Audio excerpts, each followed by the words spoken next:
Ads లేకుండా latest episodes చూడండి. ఏంటి నన్ను పిచ్చి ఆలోచనలని మీరు పరధ్యానంలోకి వెళ్లారు? అది ఎక్కడికి వెళ్లారేంటి? ఇక్కడ లేనే లేరు. ఏంటో ఏదో గుర్తొచ్చిందిలే జానకి. పైషు ఉంటే అన్నీ అదే ఆలోచించేది. ఇప్పుడు మనం ఆలోచించాల్సి వస్తోంది.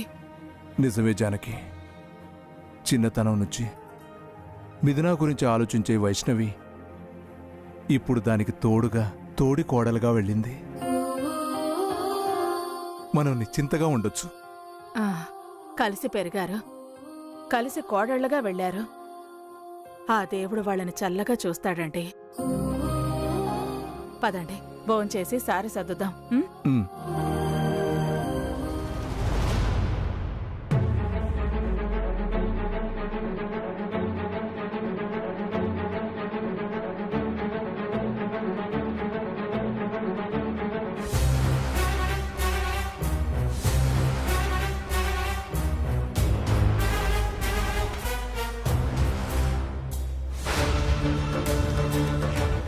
నువ్వు వచ్చి అన్నయ్య పెళ్లిలో నా పక్కన నా భార్యగా నిలబడతావా లేదా?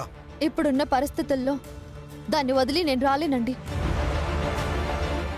దేవుడు ముందు దీపం వెలిగించేదాకా ఎవ్వరూ చేతులు వదలకూడదు.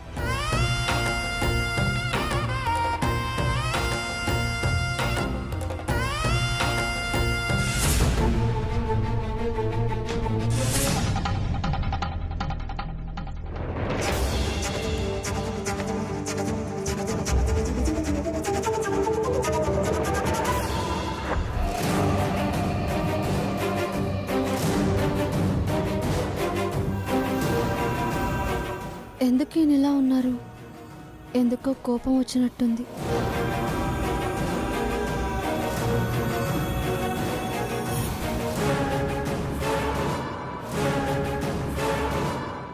ఏమైందండి? ఎందుకు అలా ఉన్నారు? నేనెట్టా ఉంటే నీకెందుకో?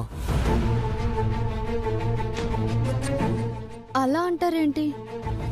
మీ గురించి నేను కాకపోతే ఎవరు తెలుసుకుంటారు? అయినా నా గురించి తెలుసుకున్నా ఏం లాభంలే. నేను మీ భార్యనండి. మీకోసం ఏమైనా చేస్తాను. చాలా చేసావులే. ఇప్పుడు నువ్వు నా కోసం ఏం రాలేదని నాకు తెలుసు. అదేంటండి అలా అంటారు? మీకోసం కాకపోతే ఎందుకొస్తాను? నా కోసం అయితే నేనొచ్చి ప్రేమగా పిలిచినప్పుడు రావాలి కదా. బతిమిలాడుకున్నా రాలేదు కదా. ఓ అదా మీ కోపం? అప్పుడున్న పరిస్థితి మీతో క్లియర్గా చెప్పాను కదండి. దయచేసి అర్థం చేసుకోమని నేను కూడా బ్రతిమలాడుకున్నాను కదా. అలా అంటే సరిపోతుందా? ఎంతసేపు నిన్ను అర్థం చేసుకోమంటావు గానే నువ్వు నన్ను అర్థం చేసుకున్నావా? చెల్లెలతో కలిసే వస్తానన్నావు, అలాగే వచ్చావు. నా కోసమని ఎలా అనుకోమంటావు? ఎంతైనా నీకు నాకన్నా నీ చెల్లెలే ముఖ్యం. శేఖర్ గారు, దయచేసి అలా అనకండి. అప్పుడు మీరు నన్ను అర్థం చేసుకోవడమే ముఖ్యం. భార్యాభర్తలుగా ఉన్నప్పుడు భర్తే కదా అర్థం చేసుకుని అండగా ఉండాల్సింది. నిన్నగాక మొన్న కలిసిన నా కాల్లో గాజు పెంకు గుచ్చుకుంటే నన్నెందుకు ఎత్తుకుని మెట్లెక్కించారు? ప్రేమతోనే కదా. కలిసి పెరిగిన నా చెల్లెల మీద నాకు ప్రేమ ఉండదా? కలిసి బతకాల్సిన మీ మీద ప్రేమ ఉండదా? అదే నేను అనేది. నీకు నాకన్నా మీ చెల్లెల మీదే ఎక్కువ ప్రేమ. మీరు పొరపాటు పడుతున్నారు, తప్పుగా అర్థం చేసుకుంటున్నారు. మీకు నా మీద ఎంత ప్రేమ ఉందో నాకు మీ మీద అంతకంటే ఎక్కువ ప్రేమ ఉందండి. తను బాధల్లో ఉంటే నేనొచ్చి మాత్రం ఎలా సంతోషంగా ఉండగలను? సరే, అప్పుడంటే మీ చెల్లెలు బాధలో ఉంది, నువ్వు రాలేదు. మరి ఇందాక నాన్నమ్మ దేవుడికి దీపం పెట్టేదాకా నా చెయ్యి వదలొద్దు అని చెప్పింది కదా. మరెందుకు వదిలేసి మీదునా అంటూ వెళ్ళావు? కళ్ళలో కుంకుమ వల్ల అంత ప్రమాదమా? నా చెయ్యి వదిలిపెట్టి వెళ్లాల్సినంత అవసరమా? నేను పెద్దగా చదువుకోకపోవచ్చుగానే ఎవరేంటో ఎవరి మనసులో ఏముందో బాగా తెలుసుకోగలను. అంటే మీ మీద నాకు ప్రేమ లేదంటున్నారా? ఉందో లేదో నువ్వు చేసిన పనులు బట్టి నాకు తెలుస్తున్నాయి. మీరలా అనుకుంటే నేను చేయగలిగిందేం లేదు శేఖర్ గారు. అంటే నేను అన్నది తప్పంటావా? తప్పు అనను, కానీ ప్రేమ లేదు అనకండి. నేను మనస్ఫూర్తిగా మిమ్మల్ని ఇష్టపడుతున్నాను. నాకు నా చెల్లెలెంతో మీరు కూడా అంతే. మళ్ళీ అదే మాట. చెల్లెలు నేను సమానం అంటుండవు. భార్యాభర్తలు అక్క చెల్లెలు ఒకటేనా? నాకు మీరే ఎక్కువ అని చెప్పలేకపోతున్నావంటే ఏంటి అర్థం?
ఏంటి కొత్తగా చూస్తున్నారు?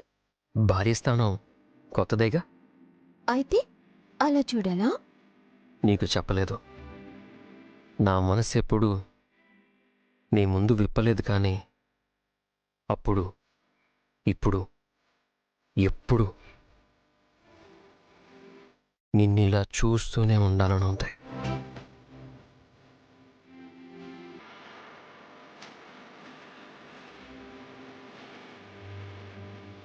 ఎదురు చూసిన రోజు ఎదురుగా నువ్వు. నా మనసు వశం తప్పుతుంది.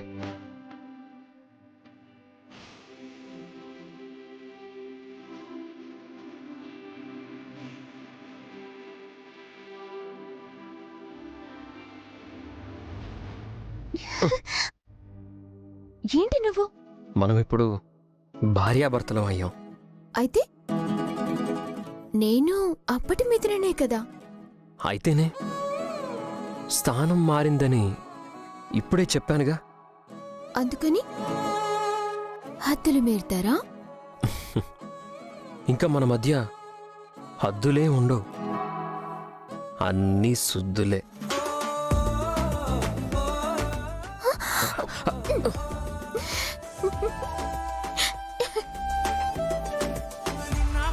పైకచ్చే కట్టినా నువ్వే లేవని తెలుసా? ఇవాళే ఇలా నీతో ఉండగా బాగుందిలే కొత్తగా. ఇంకా సేపని ఏం చేద్దామని కాలక్షేపమే పనిగా, పనులు మాని నీ పనే నాదిగా ఊరేగుతున్నానుగా. తెల్లారిపోతున్నా ఇంకాస్త సేపు ఉండిపోనా నీతోనే, అల్లారమే లేని లోకాన ఉన్నానుగా.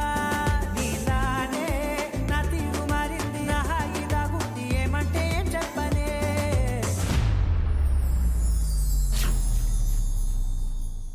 మది మదిలో హాయిలోనా తికమకలో తేలుతున్నా, పనిలో పనిగా సరదా మొదలవుతున్నా. హే, ఇది చాలా బాగుందిలే, ఇది చాలా బాగుందిలే,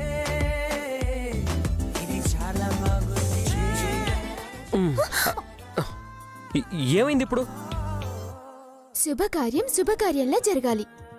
అందుకని మనసు కాని మనం కాని పరిధులు దాటొద్దు, పద్ధతి తప్పొద్దు. Please please please please. No please. పెళ్ళవచ్చు కానీ పెద్దవాళ్ళు పర్మిషన్ ఇవ్వలేదుగా. ఇది అన్యాయం తెలుసా? నేను న్యాయంగానే మాట్లాడుతున్నాను. రేపు వ్రతం ఉంటుంది, ఆ తర్వాత ముహూర్తాలుంటాయి. అందాక మీరు కంట్రోల్లో ఉండాల్సిందే. ఇదిగో, భార్య భర్తకి షరతులు పెట్టొద్దు తెలుసా? గారాలు మారాలు మానుకోపోతే గట్టిగా అరవాల్సి వస్తుంది. అట్లీస్ట్ చిన్న ముద్దు. చూపులే నా గుండె అంచుల్లో కుంచెలానిదే బొమ్మ గీస్తున్నాయే. పువ్వులా నా ఊహల గుమ్మంలో తోరణమవుతూ నువ్వే నిలుచున్నావే. దూరమున్నా చేరువవుతూ చెప్పుకుందే నాలో నీ తొందరే. పోల కళ్ళే ఇలా గుండె గిల్లే ఎలా నీలి మబ్బుల్లోనే తేలేతలా కొంటే నవ్వే ఇలా చంపుతుంటే ఎలా కొత్త రంగుల్లో ప్రాణమే తడిసే తల. మళ్ళీ మళ్ళీ రావే పూల జల్లుతేవే. మళ్ళీ మళ్ళీ రావే. చిన్నోడా, రేపు సత్యనారాయణ స్వామి వ్రతం జరిపించాలి. పంతులు గారికి ఫోన్ చేయి. అలాగేనమ్మా. రేపా వ్రతం అయ్యాక తర్వాత జరగబోయే శుభకార్యాలకు కూడా మంచి ముహూర్తాలు చూడమనాలి.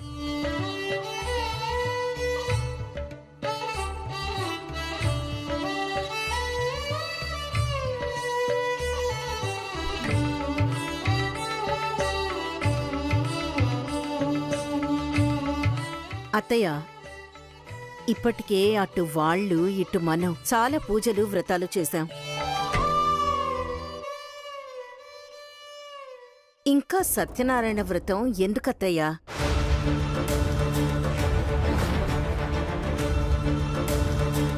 అటు శేఖర్ పెళ్లి, ఇటు తారక్ పెళ్లి హడావిడిగా జరిగాయి కదా.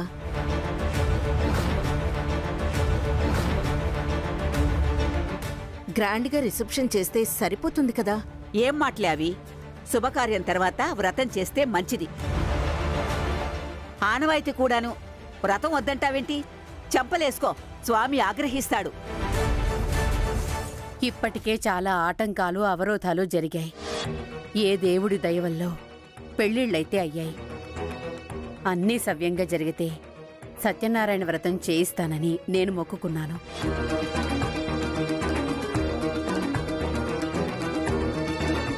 మొక్కున్నా లేకపోయినా వ్రతం కంపల్సరీ.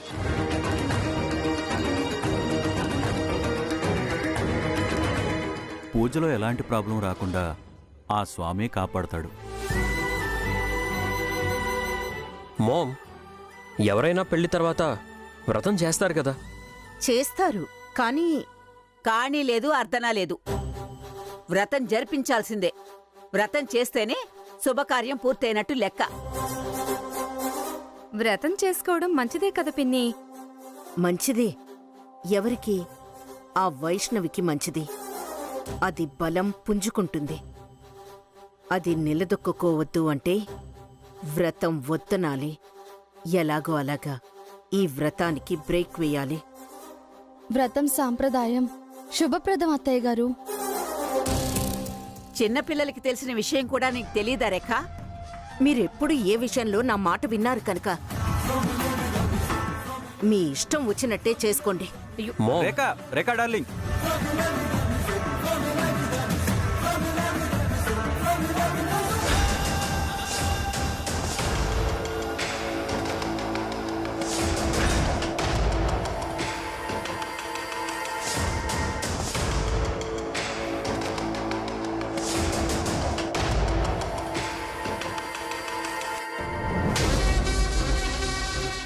వీడేంటి బుల్లెమ్మ పుల్లెమ్మ అంటూ దాన్ని అంటిపెట్టుకుని ఉండకుండా ఒంటరిగా ఇక్కడ కూర్చున్నాడు. వీడి మూడు చూసి కిర్రెక్కిస్తే మనకేమన్నా వర్కౌట్ అవుతుందేమో చూద్దాం.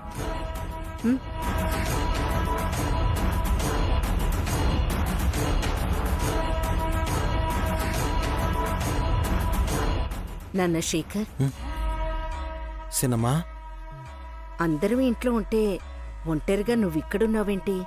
నా మనసేం బాలేసినమ్మా. అదేంటి నాన్న, కొత్త పెళ్లి కొడుకువి, హుషారుగా హ్యాపీగా భార్యతో కలిసి కబుర్లు ఆడాల్సిన టైంలో మనసు బాలేదు అంటున్నా. అయినా మనసు బాగోలేనంత కష్టం నీకేం వచ్చింది నాన్న?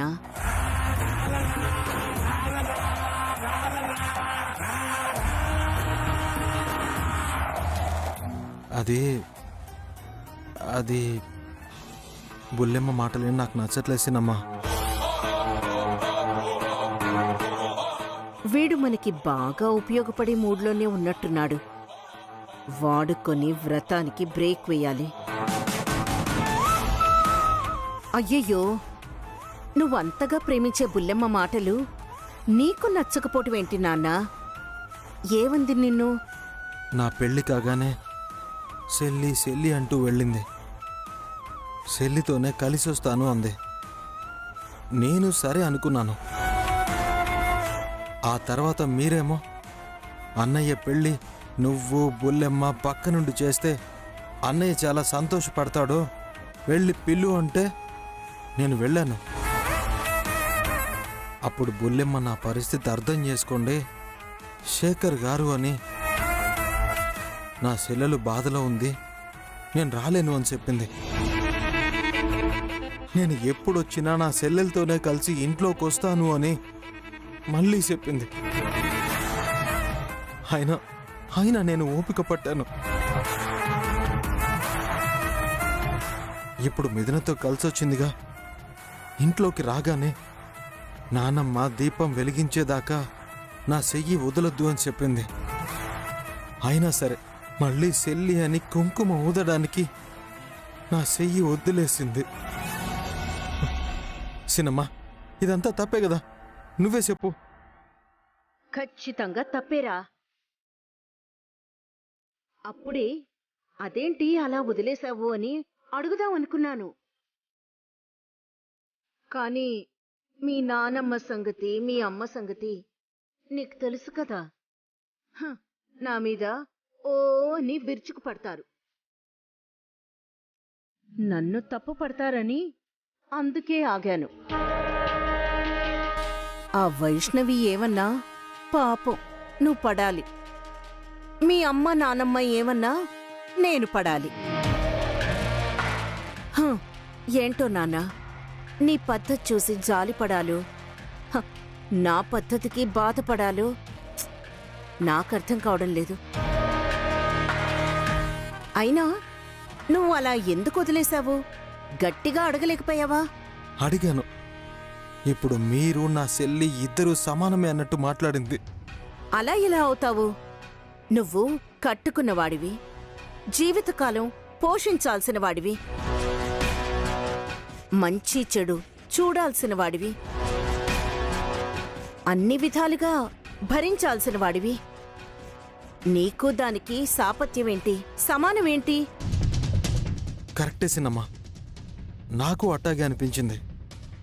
నా మనసుకేమో బాధేసింది. అందుకే నేను ఇక్కడికొచ్చి కూర్చున్నాను. మంచి పని చేశావు నాన్న.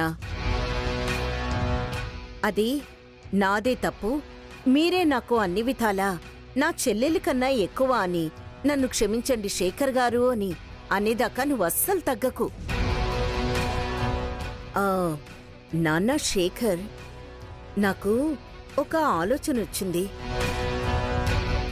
కానీ నేను చెప్పినట్టు నువ్వు చేస్తావా? చెప్పు సినమ్మా, నువ్వెట్టా చెప్తే నేను అట్టా చేస్తాను. నీ విలువ తెలిసి రావాలంటే, అది నీ కాళ్ల బేరానికి రావాలంటే చెంపలేసుకొని నాదే తప్పు అనాలంటే రేపు వ్రతం అనుకుంటున్నారు. నువ్వు పక్కన కూర్చోకుండా తను ఎలా వ్రతం చేసుకుంటుంది?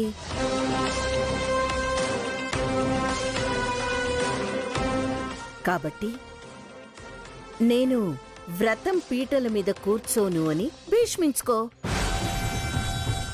దెబ్బకు చెల్లెలి దయ్యం వదులుతుంది, దాని జపం మారుస్తుంది. మోకాళ్ల మీద కూర్చొని నిన్ను బ్రతిమలాడుకుంటున్నానా? ఏమంటావ్? అటకేసానమ్మా.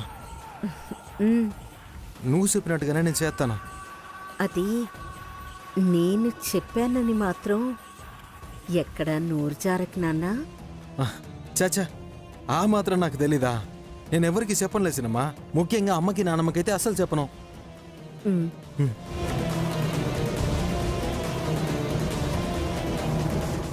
వీడు వ్రతానికి కూర్చోడు, అది కూర్చోలేదు. అది మానేసిందని మిథున మానుకుంటుంది, వ్రతం ఆగుతుంది. వీళ్ళ మధ్య చిచ్చు రాజుకుంటుంది.